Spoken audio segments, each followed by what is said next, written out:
I want to start by saying I never thought this would matter to anyone but me. I keep a journal the way my grandmother kept one, not because anyone's going to read it, but because if you don't write things down, they slip away. And some things shouldn't slip away. Some things should be nailed to a wall somewhere so people can look at them and go, yeah, that happened, that was real. This is one of those things. So I'm writing it down. My name is Dara Voss. I'm 31 years old. I was born in a mid-sized city in the upper Midwest of North America, Earth, and I grew up watching thunderstorms roll in across flat land and thinking they were the most dramatic thing in the universe. I was wrong about that, obviously.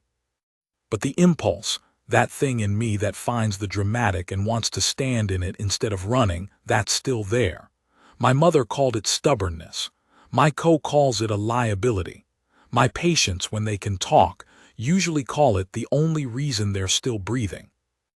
I've been a combat medic for 6 years. 3 of those years have been off-world, rotating through conflict zones under the Galactic Humanitarian Corps banner. I've worked on humans, Thavians, Quelith, Morkai, 2 species I'm still not cleared to name in writing, and once, memorably, a Vrethian elder who was so chemically incompatible with everything in my kit that I had to improvise with condensed atmospheric compounds, and what I later learned was a ceremonial beverage. He lived. He sent me a carved bone token afterward. I keep it on my pack. I tell you all of this because I want you to understand who I am before I tell you what happened at Marantha. I'm not a hero. I'm not fearless. I get scared, properly, stomach-dropping scared, and I do the job anyway because the alternative is someone dies, and I can't carry that. FOB Marantha was established 41 days before the incident. It was supposed to be a temporary humanitarian relay point, a place where the GHC could stage medical supplies and personnel before moving them into the refugee corridors of Zone 9 Theta. The zone had been contested for 2 full cycles, and the civilian population, mostly Rithani, with a substantial Quelith minority and a scattering of mixed-species families from the old colony settlements, was in catastrophic condition. Starvation, disease, radiation exposure from the industrial strikes. The kind of slow-motion disaster that doesn't make it into the big historical files, because there's no single dramatic moment to anchor the story, just thousands of small deaths stacking up like sediment. We had a staff of 22 at Marantha, 12 humans, 5 Thavians, 3 Quelith, 2 Morkai. We had 3 functioning medical tents, a supply depot, 2 atmospheric processors, and a security attachment of 6 GHC auxiliaries who were, bless them, doing their absolute best with equipment that had been requisitioned during the previous cycle and showed it. What we didn't have was authorization to operate in the contested areas. Not yet. The territorial dispute between the Rithani Provisional Government and the Kale Warlord Collective, Warlord Gret Kale specifically, who had consolidated control of the Eastern Corridor 6 months prior, meant that any GHC movement into Zone 9 Theta required clearance from both parties. The Rithani had given theirs. Kale hadn't. We were staged and ready and completely gridlocked. I'd been at Marantha for 8 days when Kale's forces showed up at our perimeter. Entry date, Cycle 7.441, Day 14 continued. There were about 40 of them. Kale Collective soldiers are, and I'm going to try to be accurate here, not dramatic, genuinely imposing. The collective draws primarily from Goreth military stock, and Goreth are large. 6 to 7 feet for an average adult, dense musculature, bioluminescent marking patterns along the neck, and forearms that pulse with mood and intent. Their armor is a dark composite alloy that absorbs light rather than reflecting it. They move in a particular way, a controlled, deliberate heaviness that communicates force without urgency. They don't need to rush. Everything about them says we will get there when we choose to, and you will wait.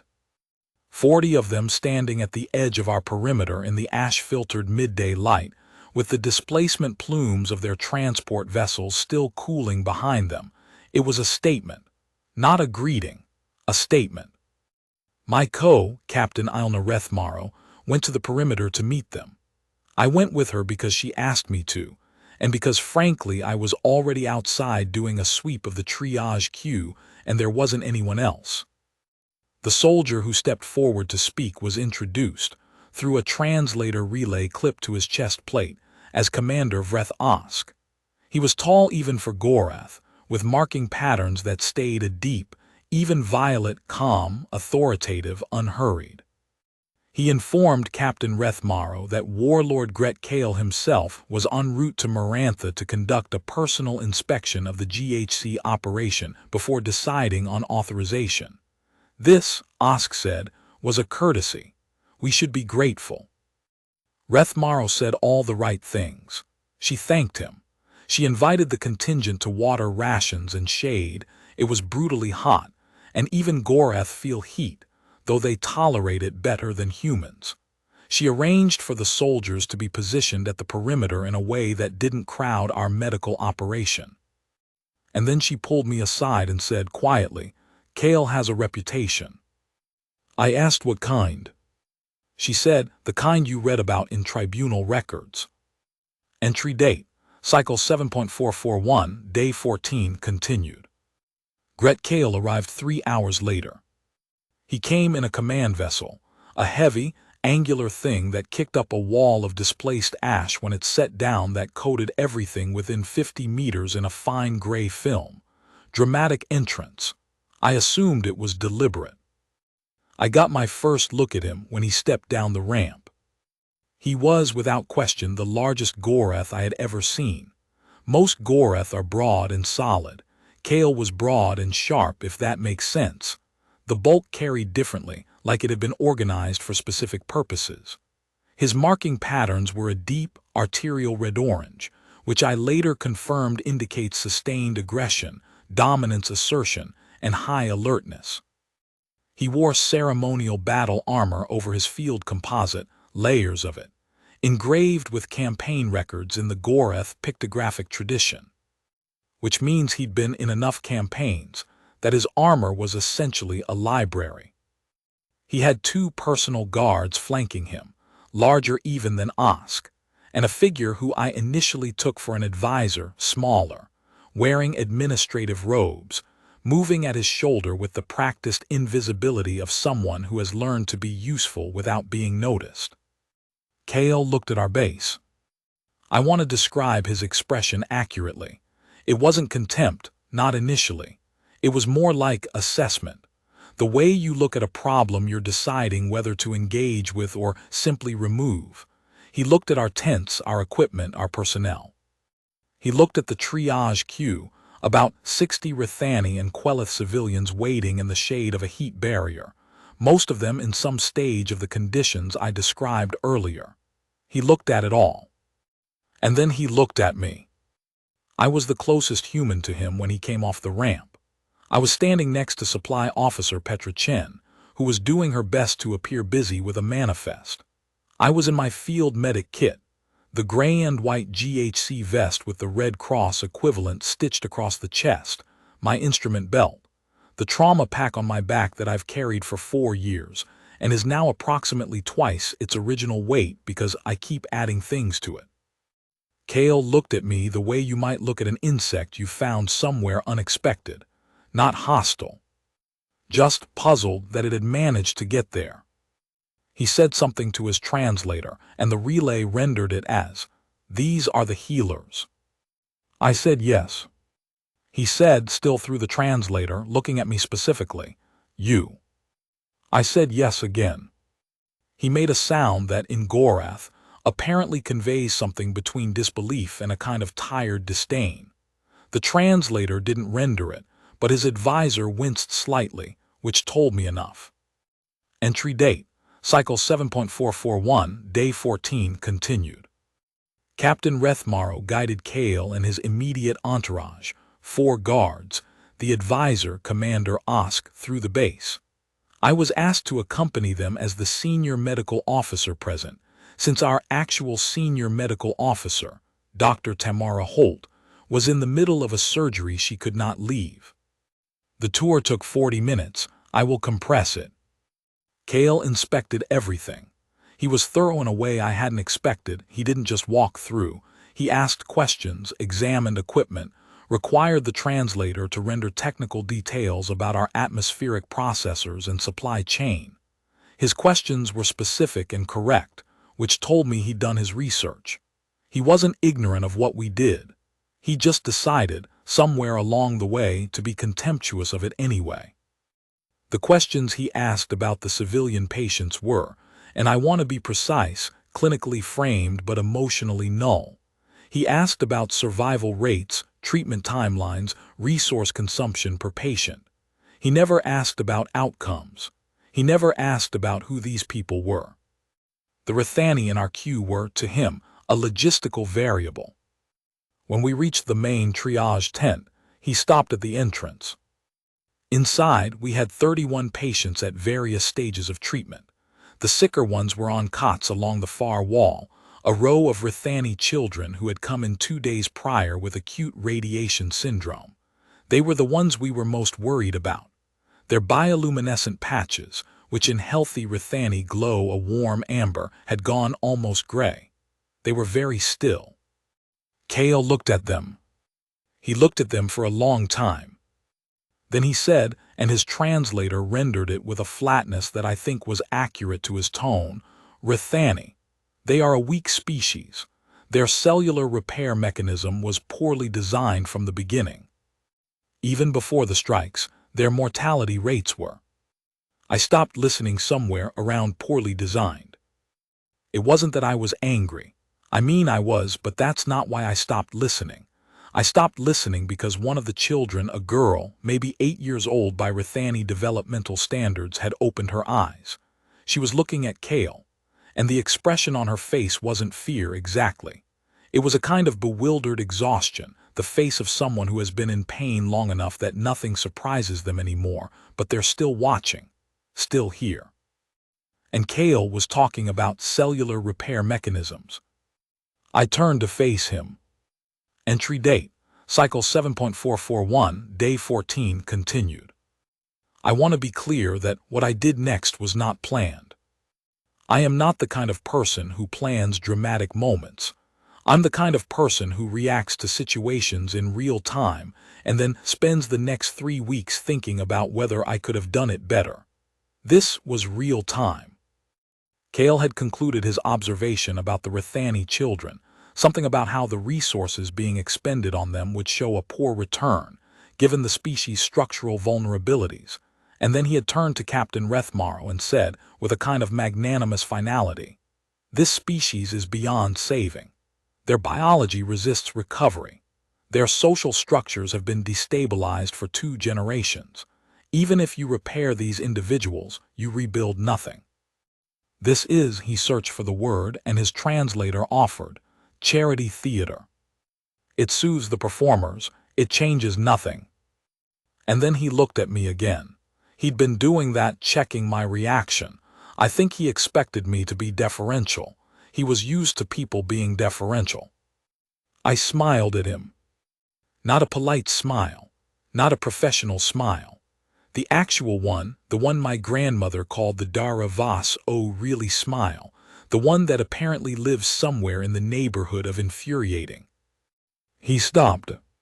His marking patterns, which had been the steady red-orange of dominance assertion, flickered, just briefly, shifted toward something cooler. He said, "You find this amusing?" I said no. "I find you interesting." His advisor made a small, controlled movement that I interpreted as the universal gesture of someone watching a situation they cannot stop and already know they'll be documenting later. Kale said, "Explain." So I did. Entry date, cycle 7.441, day 14 continued.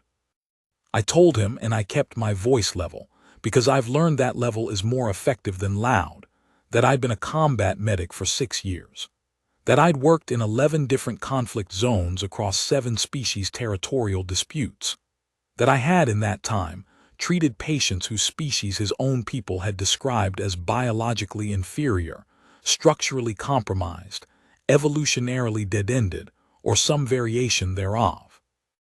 I told him that the Morkai, 300 years ago, had been described by the then-dominant Herath civilization as a species incapable of organized resistance, and that the Herath civilization no longer existed in any coherent form, while the Morkai were currently running 3 of the largest independent trade corridors in the outer sectors.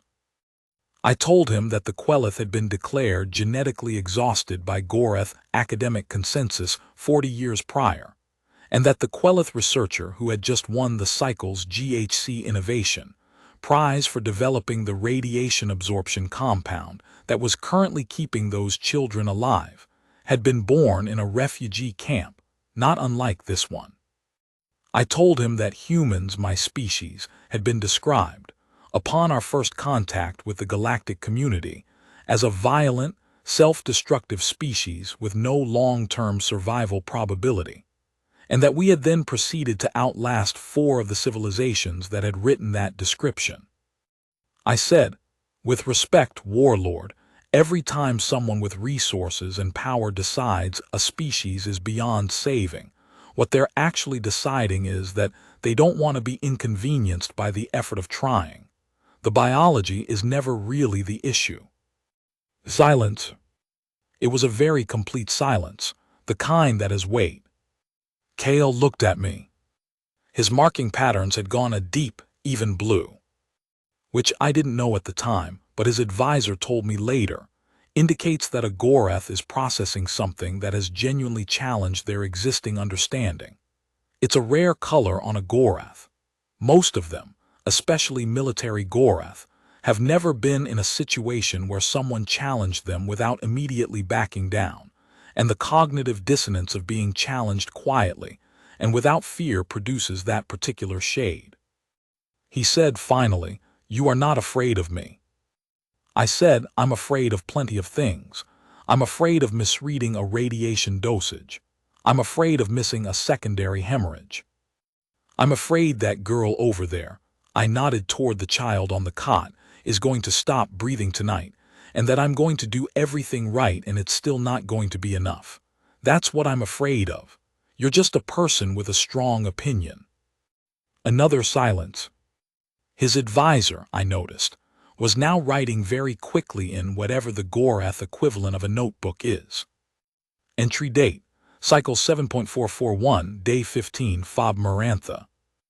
I didn't sleep much that night. Not because I was scared, though I did have some thoughts along those lines around the second hour. Kale and 40 soldiers were still camped at our perimeter, and the situation was, diplomatically speaking, unresolved. But mostly I didn't sleep because we had a crisis with the children.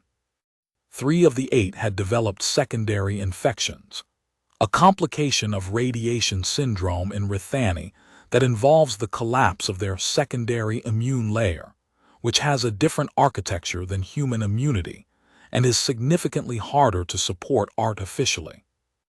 Dr. Holt and I worked through the night with our 2 Thavian medical staff, improvising support protocols from a combination of GHC standards and 2 papers from the Quelith medical literature that our Quelith team member, Archivist Medic Kellen, had stored in her personal research database. We lost one. His name was Trell. He was 6 years old. His mother was in the triage queue. She'd come in a day after him, less severe, and we'd been planning to reunite them in the morning. I'm going to leave that there. I don't have anything useful to say about it. I just want the record to include that his name was Trell. The other 2 stabilized around hour 4 of the intervention. By dawn they were conscious and asking for water, which is, for Rithani children with radiation syndrome, about as good a sign as you can get. I walked out of the tent when Kellen told me she could manage the monitoring, and I sat down in the ash and the early morning heat and put my face in my hands for a few minutes. That's when someone sat down next to me.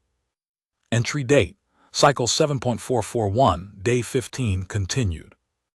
It was Kale's advisor, smaller up close than I'd registered the day before, maybe 5'8", with the characteristic Gorath width of shoulder, but a slighter build than the military personnel. Their markings were a quiet green-gray, which I associated with calm, observational states. They introduced themselves, through a small personal translator pin, as Archivist Second Vel Norathi. I said, "What time is it?" Norathi said it was approximately the 4th hour of the local day cycle. I said, "Why are you awake?" Norathi said, "I keep the Warlord's records. I was awake recording last night's events." A pause. I heard what happened in the tent with the child. I didn't say anything. Norathi said, "The Warlord is also awake." I looked up.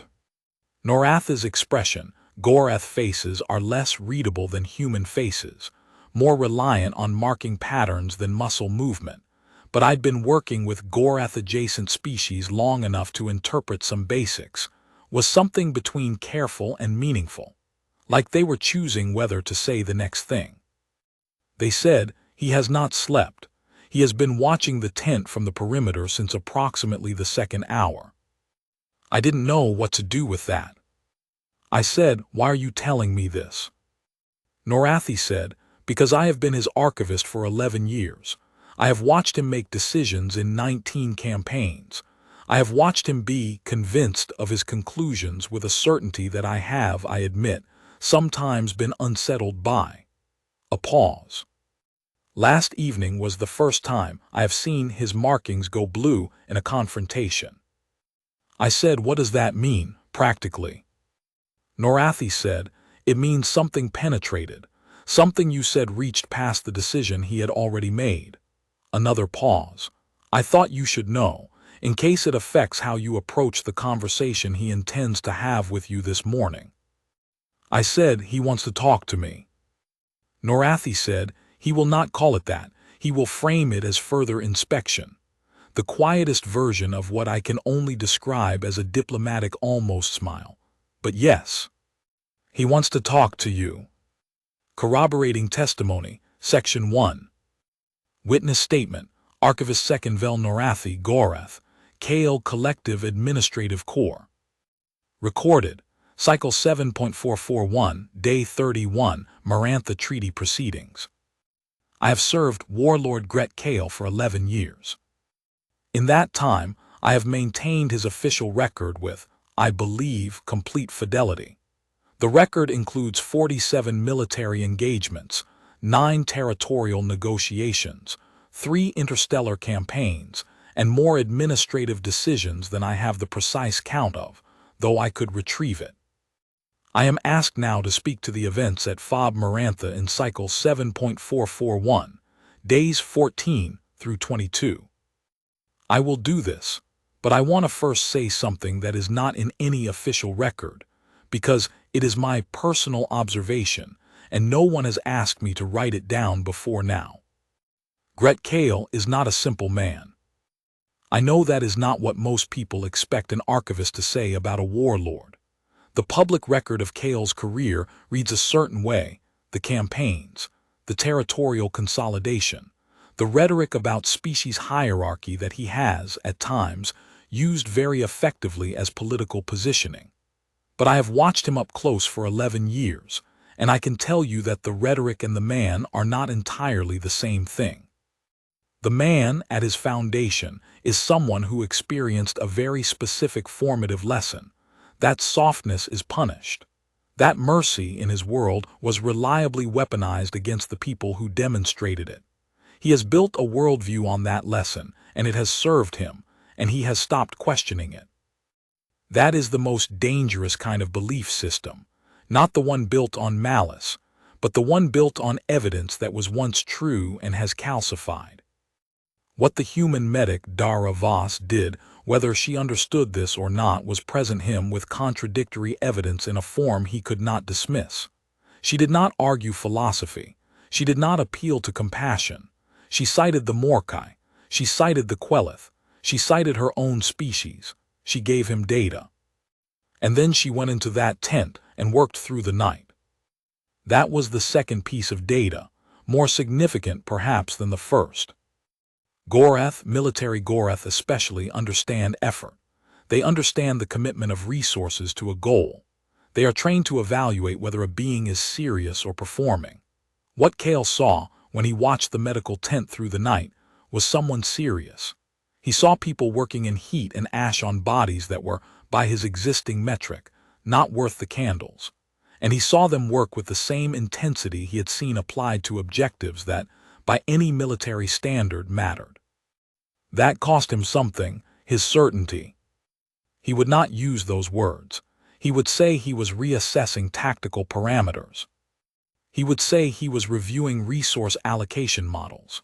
He would, in fact, spend the better part of the next morning asking the human medic very pointed questions about cellular repair protocols and Rithani physiology, questions that were, and I say this with the certainty of 11 years of documentation, not really about cells at all. Part 2, the Field Journal of DARAVOSS, continued. Entry date, Cycle 7.441, Day 15, late morning. The conversation that Norathi predicted happened at the 9th hour of the local day. Kale came to the medical tent entrance, unannounced, without his full entourage, just 2 guards and Norathi, and informed Captain Rethmaro that he required further technical briefing on GHC medical methodology. Rethmaro, who is excellent at keeping her face neutral, told him I would be available in 15 minutes. Those 15 minutes I spent washing ash off my face, eating half a nutrition bar, and having a brief conversation with Dr. Holt in which she said, "You know you don't have to be in the room with him if you don't want to be." And I said, "I know." And she looked at me for a moment and then said, "Don't push too hard." And I said, "I never push." And she looked at me again and said, "Dara." And I said, "Okay, I know." I met Kale at the entrance to the main supply area, which was the most neutral, least emotionally loaded space we had. I offered him a chair. He didn't take it. I sat down. After a moment, his guards moved slightly back, giving us a margin that wasn't quite privacy but functioned like it. He said, "The child that died, what was the designation?" I said his name was Trell. A pause. He said, "How long did you work on the intervention?" I said, "Dr. Holt and I, plus 2 Thavian staff and our Quelith medic, about 7 hours of continuous intervention." He said, "For 3 surviving patients." I said, "2, we lost Trell." He said, 2 surviving patients, 7 person-hours of intervention, supply cost." I told him the rough estimate. The radiation absorption compound is expensive, and we'd used a significant portion of our reserve. He was quiet for a moment. Then he said, "By any resource efficiency model, that is a poor outcome." I said, "Yeah." He seemed to expect more resistance than that. His markings shifted slightly. I said, "You're right by that model. 7 hours of our best people, most of our compound reserve, and we lost 1 anyway. By resource efficiency, that's a failure." He said, "Then you agree." I said, "I agree with the math. I don't agree with the model." He said, "Explain." Entry date, Cycle 7.441, Day 15, continued. I explained. I said that resource efficiency is a model built to optimize for something specific, usually a military or economic objective with a clear outcome metric, and it's a good model for those objectives. I wasn't criticizing the model itself. But medicine doesn't work that way. Medicine is operating in a context where the outcome metric isn't did we achieve territorial control or did we extract the target resource. The outcome metric is did this specific person continue to live, and those 2 children who survived the night had names. I didn't know them yet, but they had them. And whatever they went on to do, that was downstream of last night. Last night was the branch point. I said that I'd been in enough conflict zones to know that the thing that breaks populations isn't just the direct violence. It's the moment when they stop believing that anyone is coming, that the calculus of their survival has been run and found wanting. You get a specific kind of despair that sets in when people believe they've been designated as expendable. And that despair is physiologically, measurably, as lethal as radiation. It compromises immune function. It accelerates the exact biological vulnerabilities he'd been pointing at. I said, when those kids wake up and find out someone stayed up all night for them, their bodies respond differently than if they wake up alone. That's not philosophy. That's documented Rithani trauma recovery literature from the last 30 years. He said, you are arguing that hope has medical value. I said, I'm arguing it has measurable, replicable, documented medical value, yes. His marking stayed blue. A very deep blue now, different from the reactive flicker of the previous day, something more deliberate in it. He said, you did not know the child's name before I asked. I said, no.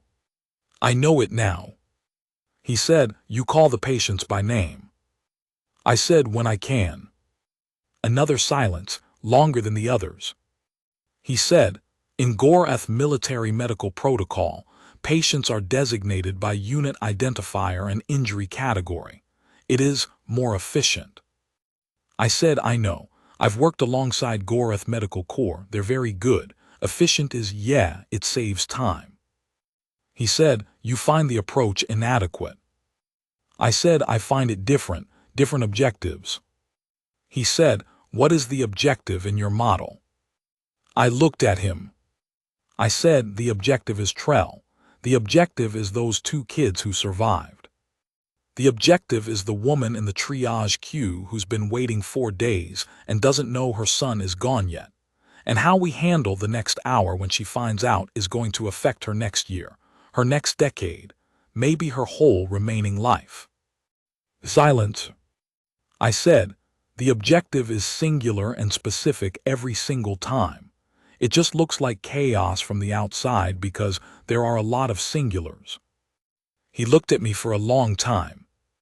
Then he said something in Goreth that his translator rendered, after a longer pause than usual, as, I did not anticipate this conversation. I said, honestly, neither did I. And somewhere in the wreckage of that morning, I think something shifted. Entry date, Cycle 7.441, Day 17, Fob Marantha. He stayed. That was the thing nobody expected. 40 soldiers and a warlord and his full administrative corps, and they didn't leave. He stayed and he kept asking questions. Not the public questions, not the territorial authorization discussions, which happened in formal sessions with Captain Rethmaro and Norathi, and a GHC legal attaché who had come in on the supply run. Those were happening in parallel, and I wasn't directly involved in them, though I got briefings. These were different questions. Kale would appear at the edge of whatever I was doing, a triage assessment, a supply inventory, a consultation with Kellen about the radiation protocol, and he would stand at the appropriate distance and he would watch, and eventually he would ask something. Some of the questions were clinical. He wanted to understand the radiation absorption compound, how it worked, what species it was effective on, whether the Goreth Medical Corps had access to it. I told him what I knew and connected him with Kellen, who knew considerably more.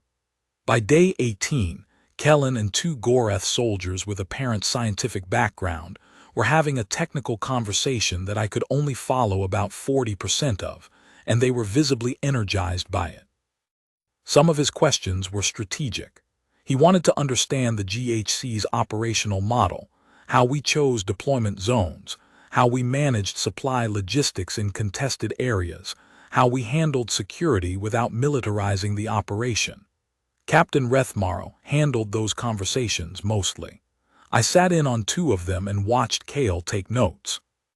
Actual notes, in the Goreth pictographic style, in a small record book he produced from somewhere in his ceremonial armor. And some of his questions were ones that I think he hadn't planned to ask. On day 16, he asked me how I had chosen medicine as a field. On day 17, he asked whether humans had always used names for patients or whether it was a recent development. On day 18, and this one caught me completely off guard, He asked what we would need to effectively treat the full refugee population in Zone 9 Theta if authorization were given. I had those numbers ready. I'd been keeping them updated since we arrived. I told him. He was quiet for a while. Then he said, "That is substantial." I said, "Yes."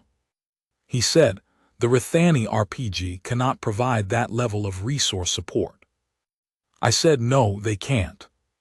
He said, "The GHC cannot either, without additional backing."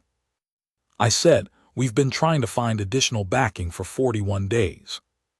He was quiet. I did not say the next thing that came to mind, which was you could be that backing. I didn't say it because I am not a diplomat and I was aware that I was close to the edge of what was my lane, and because Captain Rethmaro had asked me, very specifically, not to wander into the authorization conversations without her present. I just waited. After a while, Kale said, "I will review the resource models." I said, "Okay." He turned to leave and then he paused and said, "The two children who survived, what are their names?" I said, "Sira and Mikkel." He said nothing more, he left. But Norathi, who was behind him as always, caught my eye, and did the smallest, most composed version of a significant look I have ever witnessed. Corroborating Testimony, Section 2. Witness Statement, Kellen, Archivist Medic, GHC Zone 9 Theta Deployment. Recorded, Cycle 7.441, Day 29. I am Kellen. I am from the second Quelith Diaspora Settlement, the one in the Outer Rim, not the original colony system. I want to be precise about this, because the two communities have different relationships to the historical record, and I prefer to be clear about where I stand. I am trained as an archivist first and a medic second, which is unusual. Most GHC personnel come to archival work as a secondary skill. I came to medicine as a secondary skill because I spent 12 years documenting medical crises before I decided that documentation was inadequate and I needed to be able to do something. So I pay attention to details of a particular kind. What I observed at FOB Marantha was this. On day 16, Warlord Kale observed the morning triage process from the perimeter of the medical tent. He did not interact with any patients. He watched for approximately 2 hours. On day 17, he moved to a position inside the tent, at the periphery, with his guards, approved by Captain Rethmaro on the condition that he not interrupt any ongoing procedures. He watched the triage assessment for the full morning cycle. On day 18, he asked me directly about the radiation absorption compound. I have explained that conversation elsewhere in this record. What I want to add here is that Goreth, military Goreth especially, do not typically engage with Quelith scientists as intellectual peers. We have historically occupied a particular position in the galactic hierarchy that Goreth tradition has reinforced. The way Kale's soldiers engaged with me during our technical sessions was not what I expected. They were curious. They asked follow-up questions. One of them, a junior officer named Voreth, spent 4 hours with me on day 19, going through the full compound literature. I think Kale gave them permission to be curious. I do not know how or when, but the shift in their posture was consistent with a directive from above. On day 20, I witnessed the following exchange. I was reviewing patient files near the entrance to the main tent. Kale was nearby, not interacting with anyone, observing as he had been doing regularly by this point. One of the younger Rithani patients, Mikkel, one of the 2 children who had survived the intervention on day 14-15, was well enough to be sitting up on his cot. He was looking at Kale. Kale noticed. There was a long pause. Mikkel said, in Rithani, which I speak, "Are you the soldier who was outside at night?" Kale's translator rendered it. Kale was quiet for a moment. He said through the translator, "I was present, yes." Mikkel said, "Medic Dara said you watched for a long time." Another pause. Kale said, I was uncertain about something. Mikkel considered this with the absolute seriousness of a very young person processing a very large idea. He said, "Are you still uncertain?" Kale said, "Less so." Mikkel nodded, apparently satisfied, and went back to the small flat stone he had been using to trace shapes on the edge of his cot. I recorded that exchange as accurately as I could in my notes that evening. I include it here because I think it belongs in the permanent record. Not for its political significance, though it has some, but because it happened, and the things that happen between people, even very different people in very difficult circumstances, are the actual history. The treaties are the summary. That moment is the event. Part 3. The Field Journal of DARAVOSS continued. Entry date: Cycle 7.441, Day 20, Fob Marantha. Let me tell you about Day 20, because that's when things got complicated again in a different way. We had a new arrival at the perimeter, not Gorath, not Rithani. A collective patrol had been rotating around the zone, and on Day 20 they brought in a group of civilians they detained at a checkpoint. 12 Rithani, 3 Quelith, and 2 human colonists who had been living in the zone since before the conflict started. The patrol commander, not one of Kale's direct command, but a subordinate unit that had been operating in the corridor, had detained them on the grounds that they were moving through a restricted transit zone. The colonists were in bad shape. One of them, an older man, maybe 60, one of the original Zone 9 Theta settlers who had refused to evacuate when the conflict escalated, had a leg injury that had been untreated for what looked like 10 days. The other colonist, a woman in her 40s, had developed a respiratory condition from the ash fall that was borderline severe. The patrol commander wanted to hold them for processing. I want to note here that this is where my relationship with Kale had developed enough that I could do what I did next, which is, I went to find him. I'm aware that this was, diplomatically, well outside my lane. Captain Rethmaro later described it as aggressively unilateral, which is fair. But the man's leg was getting worse by the hour, and I was not going to stand at the perimeter conducting a passive medical assessment while a commanding officer dealt with paperwork. I found Kale at his command post, a field station his corps had set up near our supply depot, and I said, "Your patrol has people who need immediate medical attention. I need them released to the medical tent." He looked at me. I said, "The man's leg. It's going to be the leg or the leg plus his life if we wait much longer." A pause. Then Kale said something to Commander Osk that I couldn't follow. Osk moved. 15 minutes later, all 17 detainees were released to GHC care. The patrol commander was told, by Commander Osk, that medical emergencies superseded checkpoint protocol by standing Kale collective military directive, which may or may not have been a directive that existed before that morning, but either way, nobody argued. The older man, his name was Baron. He'd been on Zone 9 Theta for 22 years. He had a vegetable plot that he was aggressively worried about even in the middle of a medical emergency, had surgery within 2 hours. Dr. Holt kept the leg. Afterward, when I was catching my breath in the supply area, Kale appeared. He said, "You could have sent a formal request through Captain Rethmaro." I said, "Yes." He said, "It would have taken longer." I said, "Yes." He said, "You calculated that I would respond to a direct approach." I said, "I calculated that the leg couldn't wait for paperwork." A pause. He said, "You were correct." I said, "I know." His markings did the blue thing again, just briefly. He said, "You are consistently not what I expected." I said, "What did you expect?" He said, "Supplication or aggression." Humans, in my experience, do one or the other when confronted with significant power differentials.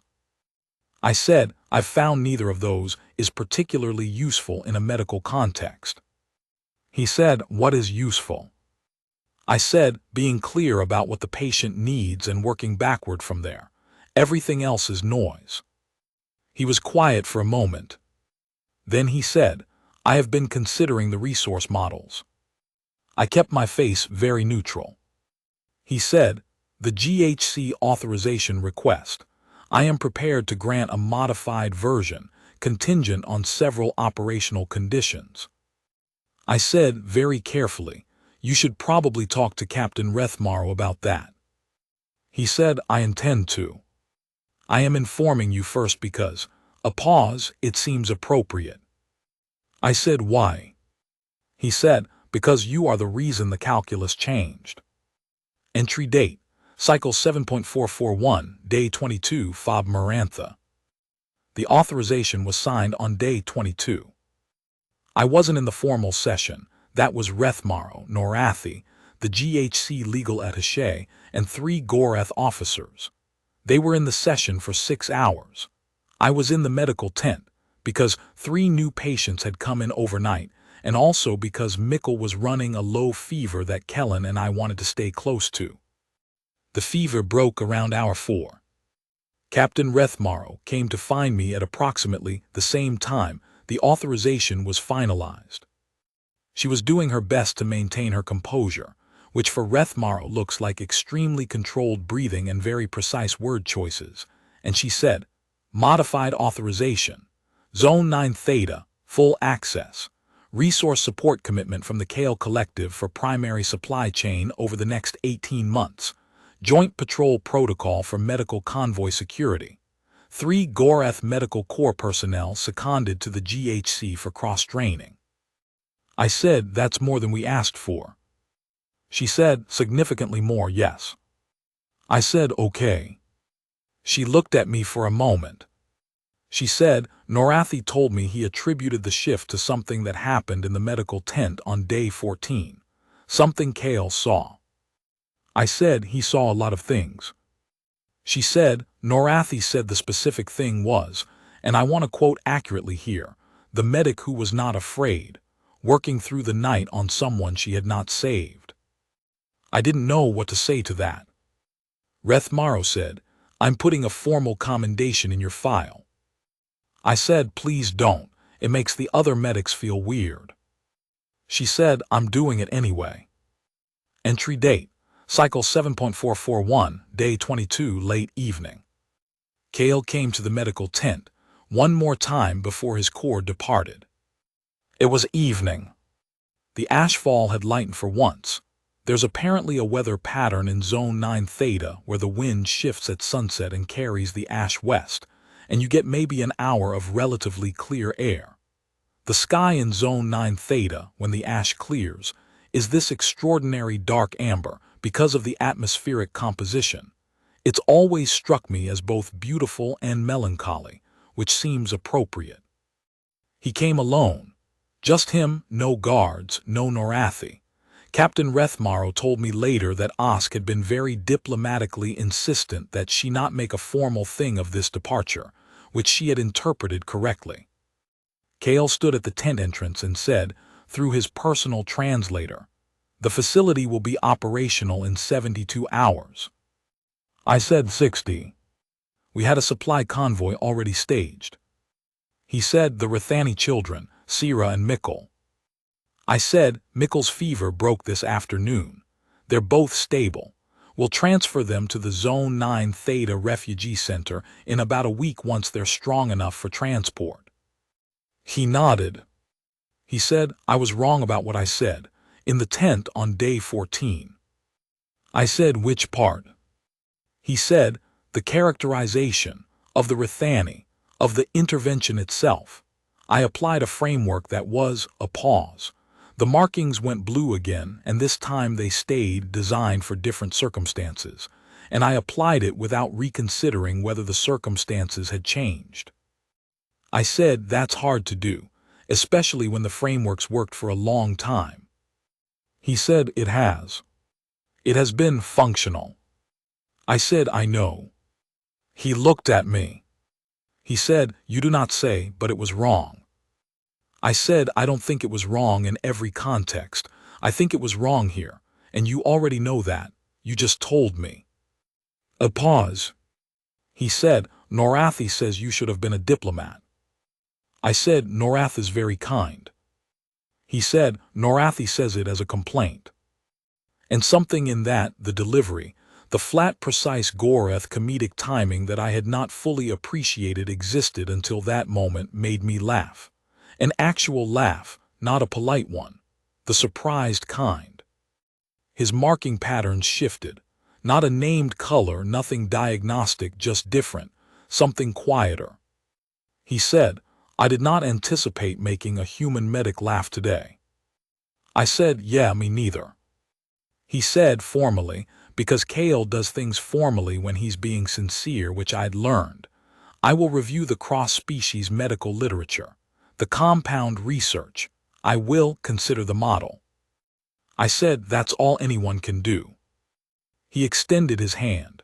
Not a Gorath gesture, a human one, which I learned later he had specifically asked Norathi to brief him on. Palm flat, offered. I shook it. He left. Corroborating testimony, Section 3. Witness statement, Commander Vreth Osk, KO Collective Military Command. Recorded, Cycle 7.441, Day 31. I am Osk. I was second in command of the Marantha detail. I have been asked to speak to the military aspects of the Marantha situation. I will do that, but I want to say something else first that does not appear in my official testimony. I have served under Gret Kale for 9 years. I was with him at the Vorath Corridor campaign. I was with him at the Rithani territorial consolidation, which is in the official record in a way I will not dispute here but which I found, personally, difficult. I was with him at the 3-year siege of Port Meckrel. I know who he is. I know what he is capable of. I also know, and this is something I have not said aloud before, that I have watched him over 9 years, sometimes make decisions that I did not agree with, and I followed those decisions because I was his officer, and because I believed overall that his judgment was sound even when his specific choices were ones I could not endorse. At Marantha, for the first time, something changed in the calculus. On day 15, around the 2nd hour of the morning, I found the Warlord standing at the perimeter of the medical camp. He had been there for some time. He was watching the medical tent. The tent was lit from inside, the medics were working, and you could see movement through the fabric. That's all you could see. Shadows and light. He stood there for a long time. I did not speak to him. I moved to cover his position in case any of the tented GHC security personnel had noted an unaccompanied senior officer at the perimeter, an unnecessary security risk, and he knew it, which is why I didn't comment on it directly. I simply stood with him.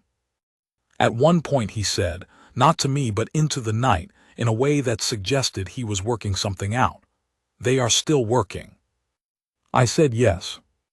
He said, for a child whose species they assessed as viable when, by any comparative analysis, the probability of survival was. I said they're still working. He looked at me. I said that's the whole of it, I think. They have the assessment and they're still working. He said nothing. We stood there for another hour. Whatever happened in that hour, whatever recalculation was occurring, I cannot document it because it was internal to him. But I can tell you that when he left the perimeter at the 4th hour and went back to his command post, he moved differently. Something had settled. He did not speak to me about it. He would not. He is not the kind of person who does his thinking out loud. But I have known him for 9 years. I know what settled looks like on him. The authorization he signed on day 22 was the most generous territorial concession the Kale Collective has made to a non-Gorath organization in 20 years. It exceeded the GHC request on multiple axes. He was the one who added the cross-training provision and the convoy security protocol.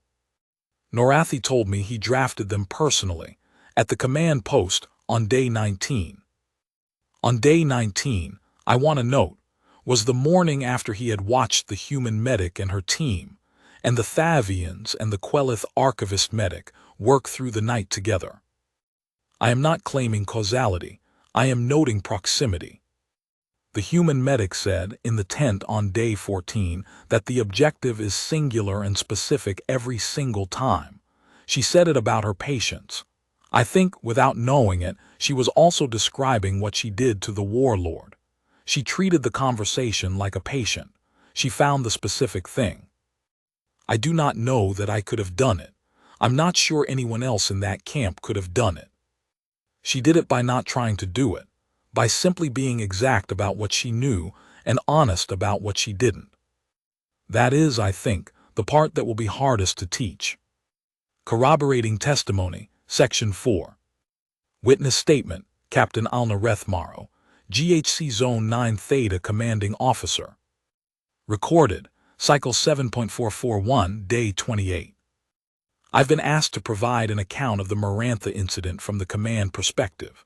I'll do that, but I want to start by saying that incident is a strange word for what happened. Most incidents involve something going wrong. This is more an incident in which something that was going wrong in a very slow and grinding way suddenly wasn't. I've been with the GHC for 14 years. I've commanded deployed operations in 8 distinct conflict zones. The pattern that I have encountered, repeatedly and with grinding consistency, is this. We arrive with resources and personnel, we request access to the people who need help, and we encounter a political structure that is using the people who need help as leverage in a larger game. Getting through that structure into the actual humanitarian space takes months, years sometimes. People die in the waiting period. 41 days at Marantha was, honestly, not the worst I've experienced, but it was not nothing. What I want to document for this record is that, in my professional assessment, the turning point at Marantha was not the formal negotiation. The formal negotiation was efficient once it began. Norathi is an excellent archivist diplomat, and the GHC legal attaché is thorough. But it was efficient because the fundamental decision had already been made before we sat down. I was negotiating with someone who had decided to agree. The specifics were workable because the orientation had changed. The orientation changed on day 14. I had asked Dara Voss to accompany me to the perimeter to meet Kale's forces. I'm going to be honest about why. She's the person I most wanted with me. She has a quality that I have tried to analyze and cannot quite articulate, which is that she makes complicated situations feel navigable. Not simple, she would tell you they're not simple, but navigable. There's something in how she pays attention to things. On day 14 in the triage tent, she did something that I have reviewed many times since and keep coming back to. She didn't argue. She didn't get defensive. She didn't perform compassion for his benefit. She made her case clearly, factually, with examples, and then she smiled at him. And then she went back to work. The smile is the part I keep thinking about. She was smiling because she wasn't afraid and because she knew things he didn't and because she was comfortable with that. She wasn't challenging him. She was just present, confident in her own certainty. I think that was the first time, possibly in years, that someone with significantly less structural power than Gret Kale had looked at him like that. Without calculation, without supplication, without performance. I think it confused him enough to make him curious, and his curiosity did the rest. The authorization he signed on day 22 has since enabled the treatment of over 4,000 refugees in Zone 9 Theta. The cross-training provision has resulted in 4 Gorath medical officers completing GHC training cycles, and 2 of Kellen's papers on the radiation absorption compound have been jointly published with Gorath researchers. The convoy security protocol has been adopted as a template in 2 other contested zones. Dara Voss's commendation is in her file. She asked me not to tell her about it.